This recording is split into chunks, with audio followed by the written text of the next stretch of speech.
my god! But that's alright.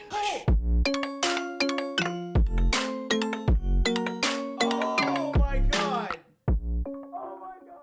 Yo guys, what is up? Max here on Borderlands today video, and today we're talking about Hoze Moze, my most popular and best Moze build. I absolutely love this build.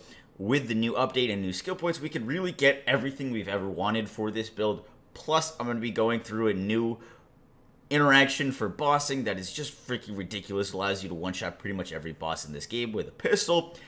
Real quick, before we get into it, this video is brought to you guys by Manscaped. Figured we were on the topic of hoses, and when you guys are shaving around your hose, you want only the best. Manscaped is the only men's brand dedicated to below-the-waist grooming and hygiene. They sent me their Perfect Package 3.0, which comes with the Lawnmower 3.0 and ball deodorant and ball toner. The lawnmower trimmer is a wireless waterproof trimmer that comes with an LED light and ceramic blade, so you can be sure to be very exact when trimming around your hose. If you guys use code MOXIE at checkout, not only do you get 20% off, but you also get a shed travel bag and anti-chafing boxers. Use code MOXIE at checkout. Guys, with that, let's get right into the video. Alright guys, so showing on screen right now is the skill tree for updated Hoze Moze. Now, the skill tree isn't really changing too much. I made a few micro adjustments in the blue tree, but the main 5 points from 60 to 65 are going into the green tree. We're picking up a few extra points in Scrappy, making sure we got rushing offensive, and picking up Forge. Now, Forge for the Flipper, which is the main weapon to use on this build, is redundant. You do not need this much ammo regeneration, just straight up. You could put no points into the green tree and you would never need to reload the Flipper with this setup. However, there's a lot of new weapons that I wanted to try and experiment with, one of them being the Bloodstarred Beast, and without Forge, I was reloading the Bloodstarred Beast because it's pretty much double the fire rate of the Flipper, and so getting Forge for other weapons such as the Bloodstarred Beast, such as like the Beacon, is just nice to have and allows us to like increase the pool of weapons that this build works really well with, because you could pretty much use anything on this build, which is awesome.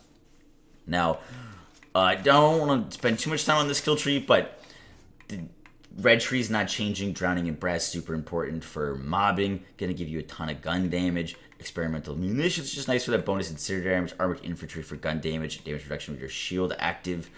Rushing offensive in the green tree is really nice to have. You don't need it with this build, but just being able to tap that sprint button if you see your health bar low and getting full health, really nice quality of life thing to have.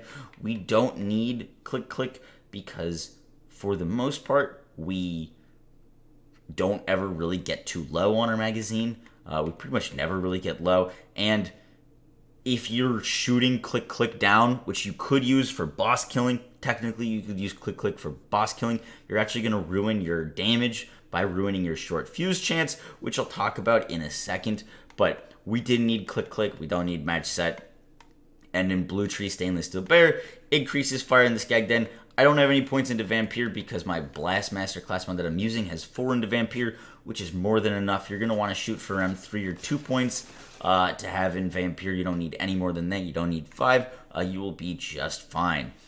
Lastly, short fuse is the big damage dealer of this build. It is how we one-shot bosses with our pistols, and it is an amazing thing to have on our builds. It double dips in splash damage, which is why this build uses the Blastmaster. It's going to give us splash damage up to 100%, which short fuse double dips into and gets mayhem scaling. Is absolutely incredible. Now, let's transition into talking about bossing. We'll talk about mobbing, but I want to talk about bossing, this interaction, and why it works so well. Now, this interaction has to do with short fuse and the 390 anoint. I talked about this a while ago, but it's really crazy that you could basically use whatever weapon to one shot. Now, for my bossing setup, what I was using is I was using a version O.M, is an amp shield, gives us 125% amp damage shot. I was using 2 ASCs, so like a rad ASC and an incendiary ASC, and I was using a Snowdrift Victory Rush. Snowdrift Victory Rush mainly for the passives. I just had a God rolled passive. Your actual artifact doesn't matter, but if you can get area of effect damage, magazine size, you're gonna be good regardless of what it is. But area effect size or damage and magazine size is what you're looking for, and then Blastmaster. Now, in testing, I have God rolled Minesweepers. Minesweepers actually don't do as much damage and one-shot as consistently as we can one-shot with the Blastmaster.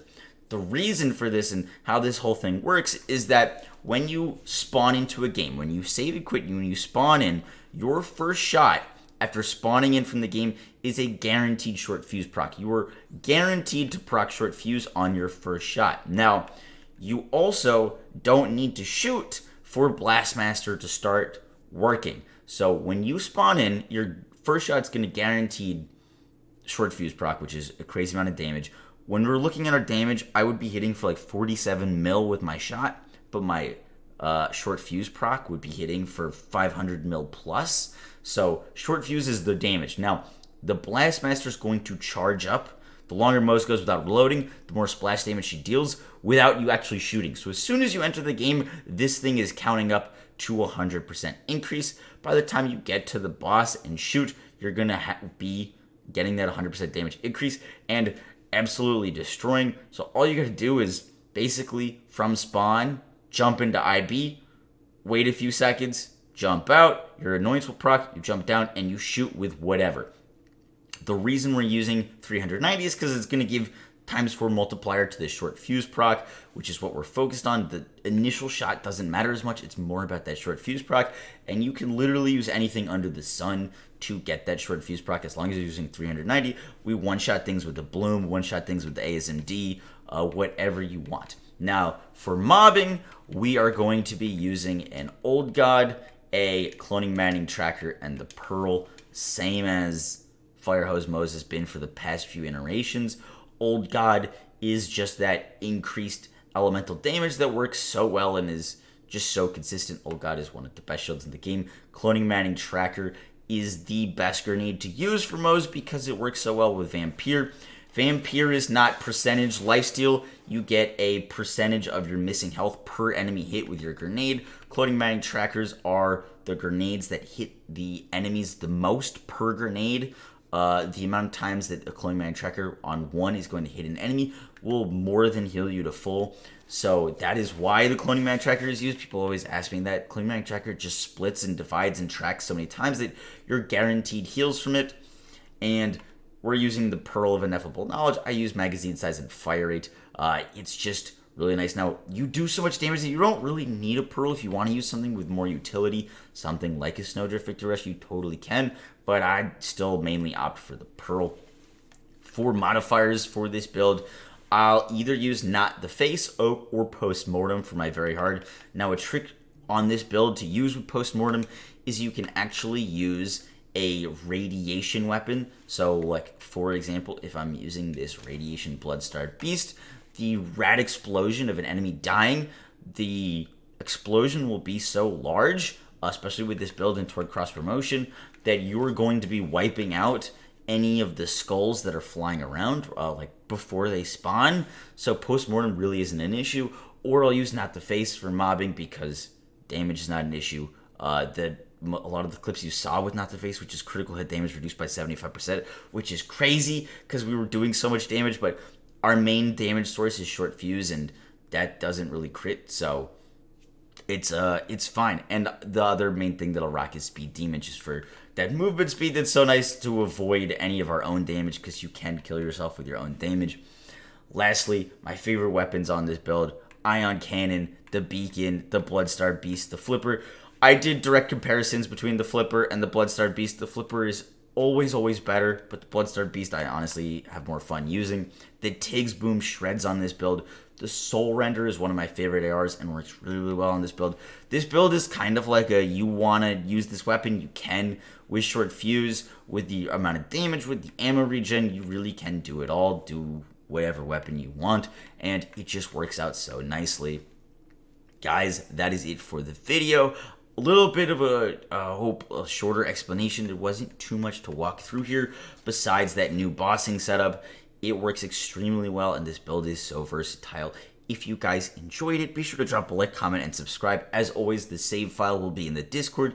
If you want to download the save file, you're going to get all of this stuff. And I'm curious to how crazy the one-shots that you guys can get, the weirdest weapons you guys can get. So be sure to let me know. I will catch y'all in the next one, guys. Take care. Peace.